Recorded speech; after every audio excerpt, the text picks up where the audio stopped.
I'm Kevin C. Davison, better known as WS Class.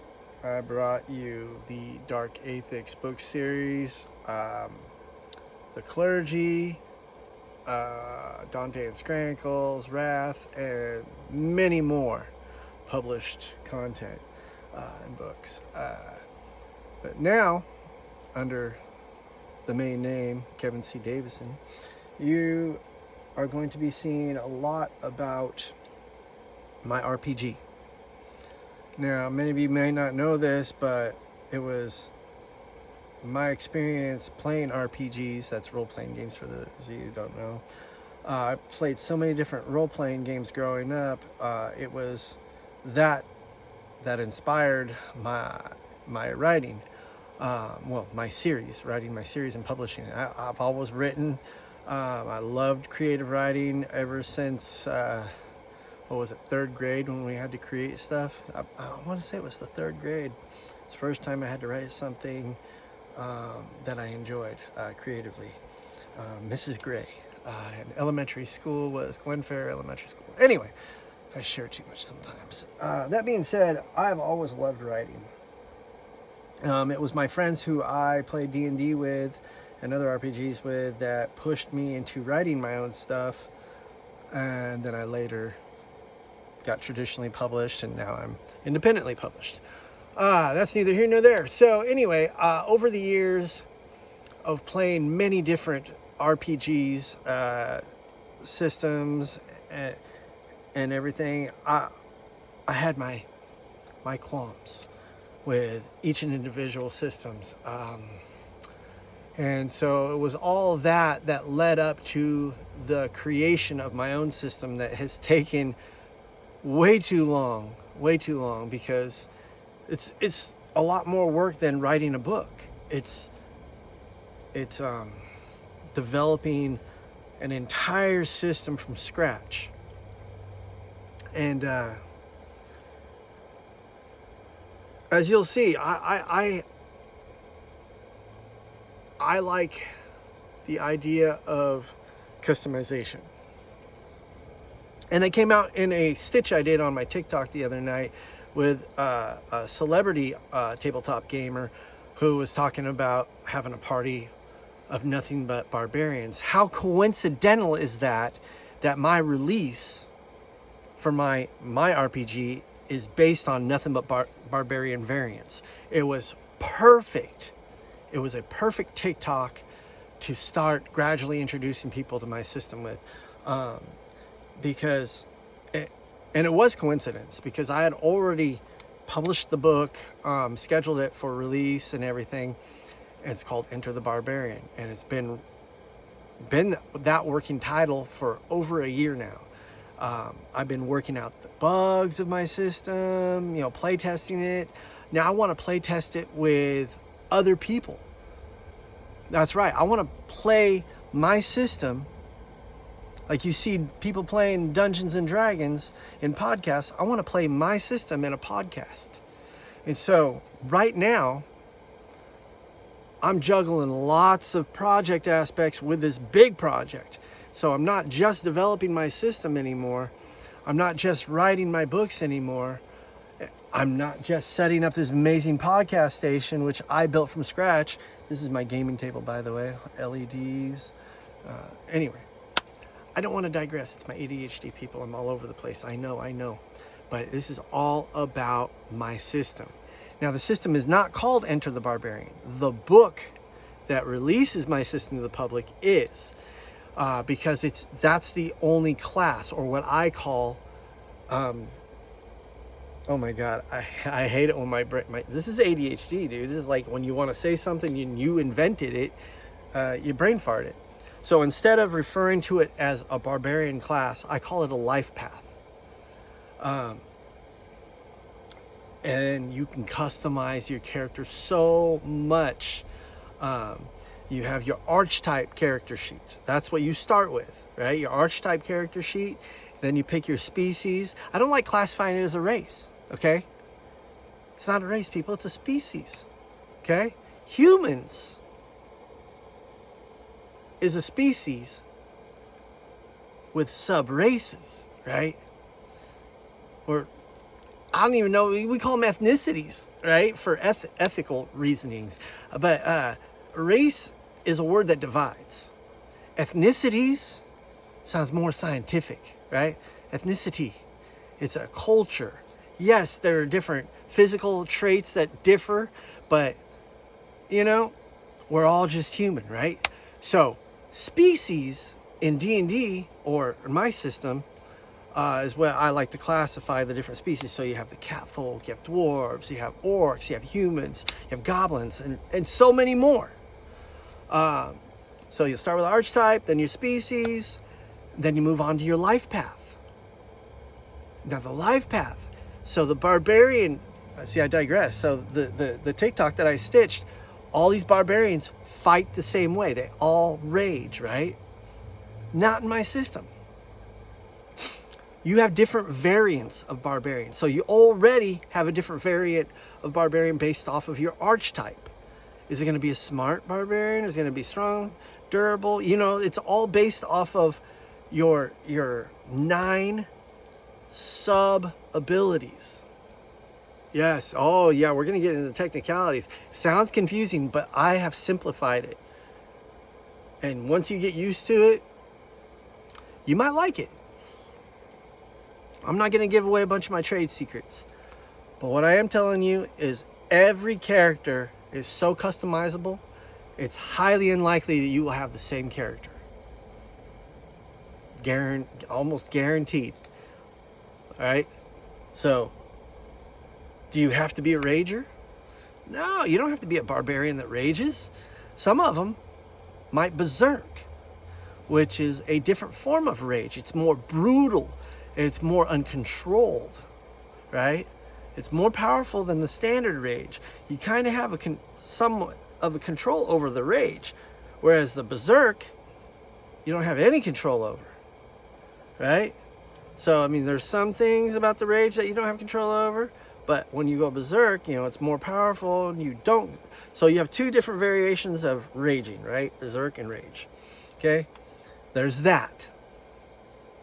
Now you can totally not even go into the barbarian rage, and you can just do other things like improve your strength. You know, there's all these different variations. You can have a shaman barbarian, and now you can go in even deeper. There's different types of shaman because there's different types of magic. You have psionics, which is separate from magic. You have arcane, divine, nature, okay? And as a shaman, you're limited to 3rd level spells and abilities, or spells and powers. As a barbarian shaman, you can't learn higher than that. Yeah, you have limitations, right? Because you're fighter mage, right? So these are aspects of the barbarian that are going to make you stand out differently than everyone else. And I did this with the idea of wizards primarily in mind. Wizards, they're always looked as weaker character class, and they don't even play them as powerfully as they are in the films or books. You have D4 standard hit points in D&D, right? And you have limited number of spells you can cast per day. And then once you're out, right? That doesn't sound like a wizard to me. That sounds like a poorly designed wizard. I designed my spellcasters completely different, but we're not getting into the spellcasters right now. That's a separate life path. We're talking barbarians. And the barbarian shaman has spellcasting abilities up to 3rd level. You just have to pick what kind of shaman you are. Nature magic, arcane magic, divine magic, or is it a psionic power, you know? And you're not limited to a number of spells per day. You're limited to how many you've memorized that day. Or you can cast directly from your spell book or scroll. These are other optional ways of casting your magic. Because if you remember, in first edition, a wizard's spell book is his most prized possession. And not just because of how they utilize magic, right? They utilize magic. Oh, you have to have that spell book to rememorize your spells every day after you use them. Now, man, in reality, you memorize something, you retain it. It might get fuzzy after a while and you want to refresh your memory. That's how I look at it. So every day you restudy that to rememorize it, or you learn a different spell, right? To replace that spell slot. So that's what you do every day. You rememorize or refresh your spells. But for the day, you know those spells that you studied. Or you cast directly from your book or scroll. Now, that might make the magic users seem very powerful, but realistically, they only have so many attacks per round. And every spell they cast or power they use is limited by how long it takes them to cast it or manifest it, right? So you got your limitations right there. And the reality is a wizard should be powerful because Conan feared them, and Conan was a mighty barbarian, right? So wizards should be feared. They should be more powerful than they have been represented over the years. So you're going to see that with Shaman Barbarian, even though they only can learn up to 3rd level powers and spells, they're going to be quite a foe to be reckoned with. Now, I hope that a lot of you are going to be interested in playtesting this with me. I'll make clips of the podcast. I will, hell, we might even do live streams. But of course, this is going to be up to the participants. What I do like right now on my own, yeah, it's just me. But once I get other people involved, I have to get their permissions, to see what they're comfortable with, so on and so forth. But yes, we're going to be doing clips to show you, the public, my system that's already copyrighted. I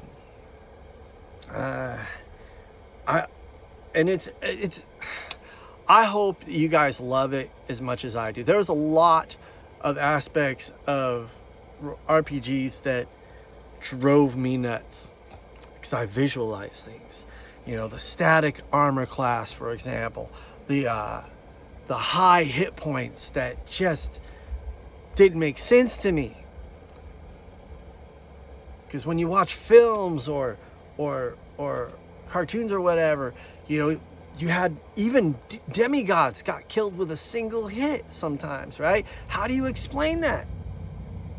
They try to explain it. Oh, they view hit points like vitality or whatever. They swap it out for a vitality system, and it's just like another way to represent your dodge.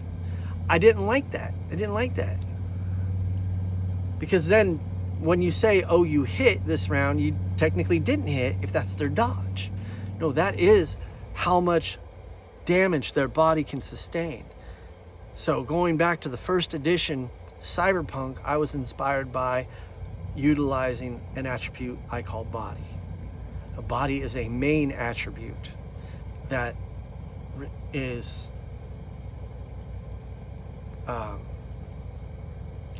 what's the word I'm looking for?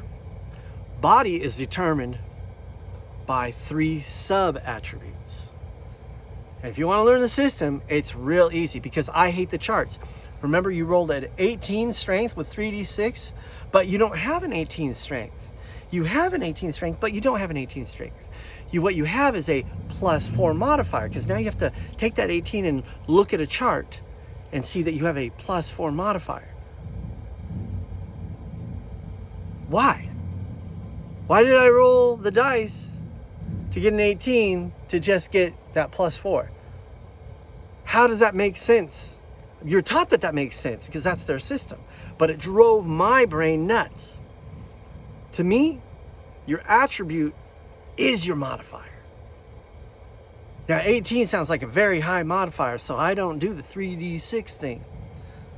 No. I have a different system altogether. Like I said, this is my own system, so no one can come after my ass. I developed it from scratch. I started this. This is one reason it took so long. I started this by using the open gaming license, and then I saw everybody panicking that already does that on the possibilities of changes and everything. I didn't want to face that. I didn't want that fear. This is a completely different system. And while you can bring anything over pretty easily from a D20 system over to my system, because mine operates like a D20 system, just differently. Because it is a D20 system. You roll a D20. Shit, you've always rolled a D20. First ed, second ed, third ed, it doesn't matter. Still a D20. It's just a different system. So my D20 system, you will find your attribute is one of your modifiers. You don't roll an attribute to get a modifier. Your attribute is a modifier. So if you are interested in checking this out, reach out to me. I need play testers. Let's roll up some characters together. We'll start off with some barbarian variants. All right? I'm so excited I can't talk right now. So you want to roll up a barbarian? Who knows? You might end up fighting somebody else's barbarian. You don't know. That's a beautiful thing about barbarians. You do that. Most of your enemies are other barbarian tribes, right? Let's do this. This could be fun. I had friends when we played third ed D&D. They would spend hours, sometimes all day, just creating a character. Now, some of these characters, because of the system, they had what's called a level adjustment. And yes, I utilize level adjustments. But in my system, because of how I designed it, it's not going to wind up like this example I'm going to give you. I have a friend who would take all day, hours to all day, to create this character. He loves half dragons, right? The half dragon template. But you have that level adjustment that makes you a more powerful creature, right?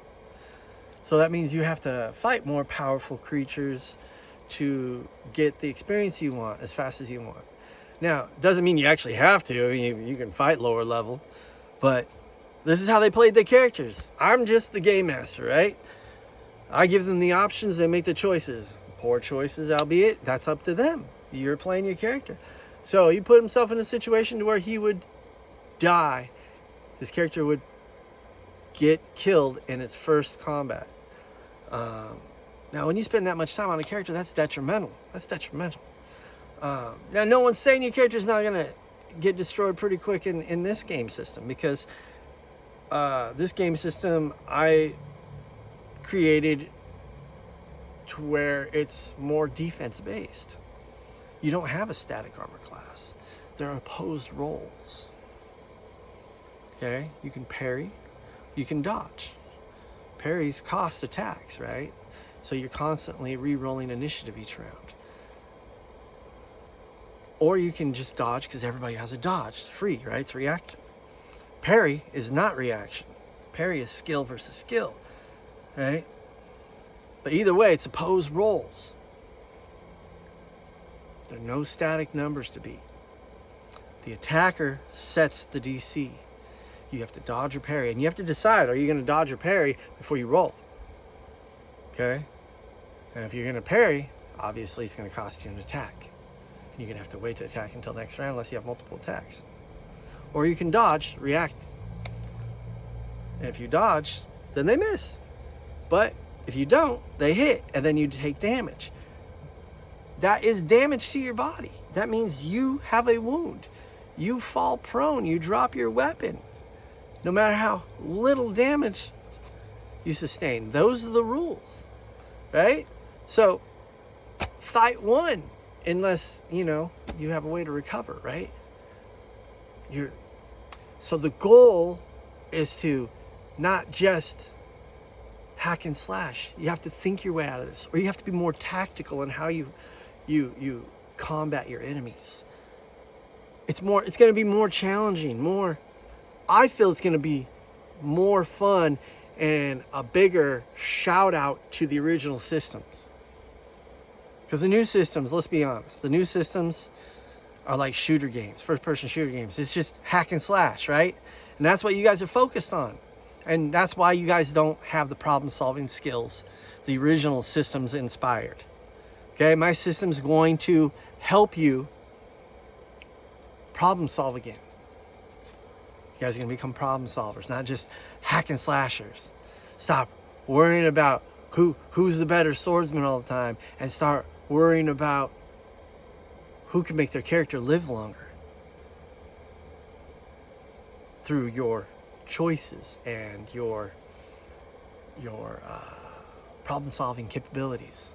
With that being said, I am super excited to introduce this system to you. It's a Dark Athyx campaign system. And again, if you're interested, reach out to me. My email is wsclass@wsclass.com. You can message me on multiple platforms, from TikTok to Facebook, Facebook pages, Instagram, Twitter. Well, X used to be known as Twitter. I'm all over. I'm even on YouTube. We're gonna be on YouTube. So if you're interested, check me out.